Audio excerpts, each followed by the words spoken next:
नमस्कार दोस्तों, आज की कहानी है बहू तो फिजूल खर्ची करती है। कविता ने अपने ससुर प्रेम प्रकाश जी और सास विमला जी को नाश्ता दिया और अपने पति राजेश का इंतजार करने लगी। तभी प्रेम प्रकाश जी ने कहा, बहू, यह राजेश कहाँ रह गया? उसके तो ऑफिस का समय हो रहा है। कविता ने कहा, राजेश न जाने किससे बातें करने में लगे हुए हैं। मैंने 2-3 बार आवाज दी थी, लेकिन वह तो बाहर वाले कमरे में फोन पर ही बातें करने में लगे हैं। तभी राजेश नाश्ते के लिए टेबल पर आ गया। उसका चेहरा खुशी से चमक रहा था। किसका फोन था? बहुत खुश लग रहे हो। प्लेट में नाश्ता लगाते हुए कविता ने पूछा। कौशल्या बुआ का। यहाँ अंदर नेटवर्क की प्रॉब्लम होने की वजह से आवाज कट रही थी, इसीलिए बाहर जाकर बात कर रहा था। अब तो बहुत मजा आएगा घर में। उनसे कहूंगा अपने हाथों की कड़ी खिलाने के लिए, राजेश ने जवाब दिया। क्या कह रही थी दीदी? मुझसे बात नहीं की उन्होंने? प्रेम प्रकाश जी ने पूछा।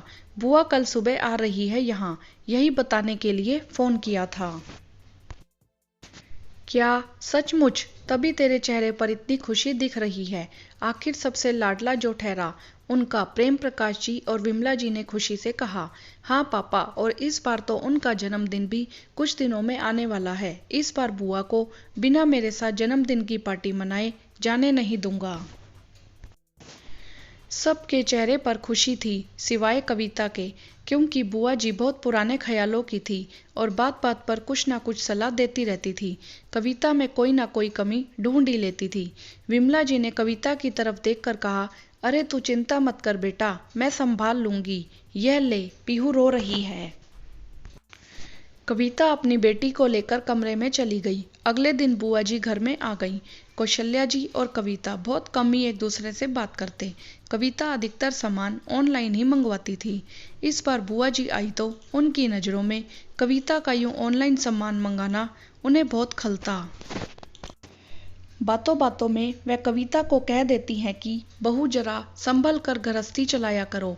कविता बहुत ही समझदार थी, वह कोई भी फिजूल खर्ची नहीं करती थी। लेकिन 1-2 दिन में ऑनलाइन सामान का कोरियर देखकर बुआ जी भड़क गई और कहा कि विमला, ये बहुरिया तो मेरे भाई और भतीजे को कंगाल करके ही मानेगी। इसके सिर पर तो ऑनलाइन खरीदारी का नशा चढ़ा हुआ है। कविता ने इतनी बात सुनी तो उसे बहुत गुस्सा आया। वह सोचने लगी कि बुआ जी बिना सोचे समझे कुछ भी बोल रही हैं, देखा तक नहीं कि क्या सामान मंगाया है। विमला जी कविता के गुस्से के भाव को चेहरे पर साफ देख रही थी, लेकिन वह ऊपर से मुस्कुराने का बस दिखावा कर रही थी। तभी विमला जी ने कहा, कविता, कोरियर का सारा सामान लेकर आना तो बहू। कविता सामान लेकर अंदर गई और वहां से गुस्से में लौट आई।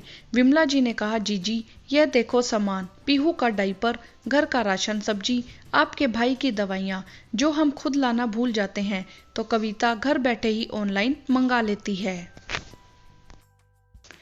अब यह देखो सारा सामान आपके सामने है, इन्हें देखकर बताओ कि कविता ने कहाँ फिजूल खर्ची की है। सामान देखते बुआ जी को जैसे सांप सूंघ गया हो। वह खामोश हो गई। तब विमला जी ने कहा, दीदी, ऑनलाइन शॉपिंग हमेशा बुरी ही नहीं होती। अगर हम इसका सही उपयोग करें तो वह बहुत ही सुविधाजनक भी होती है। जब से कविता ने इस घर की जिम्मेदारी संभाली है, उसने हमेशा पहले बचत और घर वालों की पसंद का ही ख्याल रखा है। मेरी बहू फिजूल खर्ची वाली नहीं है दीदी। छोटे बच्चे के साथ बाजार जाना मुश्किल होता है और अपने भतीजे को तो जानती ही है कि वह खुद को घर के कामों से कितना दूर रखता है, तो हम सास बहू सामान ढोने से भी बच जाते हैं। अब बुआ जी को बात समझ आ चुकी थी, लेकिन बुढ़ापे की आदत एक दिन में तो सुधरने से रही। उन्होंने कहा, अच्छा बस कर, अपनी बहू की तारीफ करना। देखा नहीं कैसे मुंह बनाकर गई है। मैं सब जानती हूँ।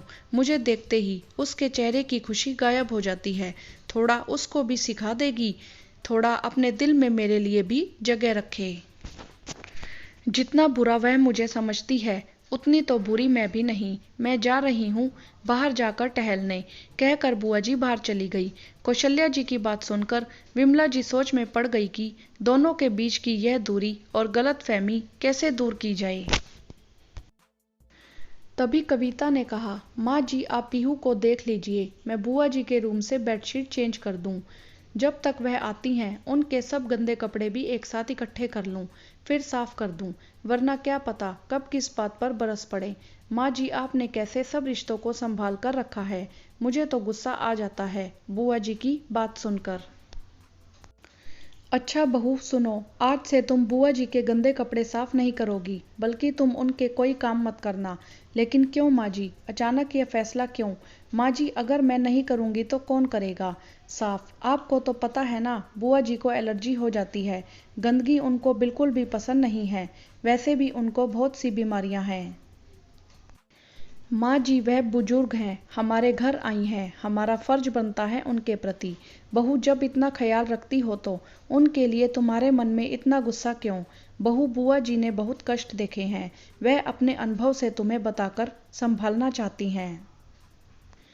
बहू वह सिर्फ जुबान की कड़वी हैं, लेकिन मन की बिल्कुल साफ हैं। बहू हमारे मन की भी सफाई उतनी ही जरूरी है जितनी कपड़ों की, वरना हमारा शरीर भी उस गंदगी का शिकार हो सकता है। बेटा वह बुजुर्ग हैं, उनकी उम्र हो गई है, उनको समझाना मुश्किल है। कहावत कही जाती है कि बच्चा बूढ़ा एक समान, इसीलिए तुमको यह बात समझनी होगी। वह हमारी मेहमान है, इस घर की बेटी हैं, तो उनसे प्यार से बात करो और अपनी बात को रखो। वो जरूर समझेंगी। उनके कहे शब्दों, तानों, नकारात्मक टिप्पणियों को मन में जमा करते जाने का कोई अर्थ नहीं है। उनकी बातों को सकारात्मक तरीके से लो और जो ठीक ना लगे उसको छोड़ दो। घर आया मेहमान भगवान समान होता है। माँ जी आप सही कह रही हैं, मैं कुछ ज़्यादा ही उनकी बातों को दिल से लगा बैठी। वह अपने अनुभव से मुझे यह बताती हैं कि बचत कितनी ज़रूरी है, जो गलत भी तो नहीं। अब मैं उनकी किसी भी बात को दिल से नहीं लगाऊंगी, कविता ने मुस्कुराते हुए कहा। तभी विमला जी ने कहा, यह हुई ना बात, बस मेरी बहू के प्यारे से चेहरे पर मुस्कुराहट ही तो अच्छी लगती है। बहू ऐसे ही मुस्कुराती रहा करो। बुआ जी लौट कर आई तो कविता ने कहा, बुआ जी राजेश कह रहे थे आप कड़ी बहुत अच्छी बनाती हैं, आज उनको आपके हाथ की कड़ी खानी है, तो क्या आप बता देंगी मुझे? हाँ बहू क्यों नहीं, जल्दी चल किचन में, मैं सामान बताती हूँ और विधि भी। देखा बहू, बुआ जी की जरूरत हुई ना। अगले दिन राजेश ने सबको बताया कि आज बुआ को वह उनके जन्मदिन पर सरप्राइज बर्थडे पार्टी देगा, तो कोई भी बुआ जी को पहले विश नहीं करेगा। सुबह से शाम तक बुआ जी नाराज रही, क्योंकि उनको किसी ने भी जन्मदिन की बधाई नहीं दी। लेकिन शाम को अपने जन्मदिन की पार्टी में शामिल होकर वह बहुत खुश हुई। बुआ जी के चेहरे पर खुशी की चमक थी। विमला और कविता एक दूसरे की तरफ देखकर मुस्कुरा पड़ी और कुछ दिनों बाद बुआ जी खुशी खुशी अपने घर चली गई। वीडियो को लाइक करें, शेयर करें और चैनल को सब्सक्राइब भी करें। धन्यवाद।